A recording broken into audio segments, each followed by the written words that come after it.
আমি উমরায় গেছি যে রমজানে, এই রমজানে আমি প্রবাসী ভাইদের রোমে রোমে গেছি, বয়ান করছি। 12 জন, 14 জন, 16 জন, 20 জনের রুমে হালাকা। এবার বেলা ওই যে হালাকা কাকিয়া, ওখানে গিয়েও বয়ান করছি।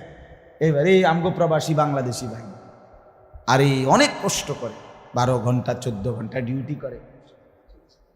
হ্যাঁ, এরপরে আপনার এই ছোট্ট একটা রুমের মধ্যে 14 জন 16 জন একসাথে ঘুমায়, নিজেরা রান্না করে খায়, নিজেরা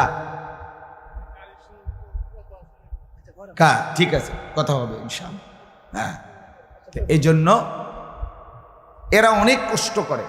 এই কসবার এক ছেলে, আমি এক মাস এবার আমার এইবার রমজানে জড়ায় ধরা আমার কানছে অনেকক্ষণ, বিদেশ মক্কায়। ছেলেটা আমারে বলতেছে, হুজুর আমি 8 বছরে আজকে বিদেশ করি, এই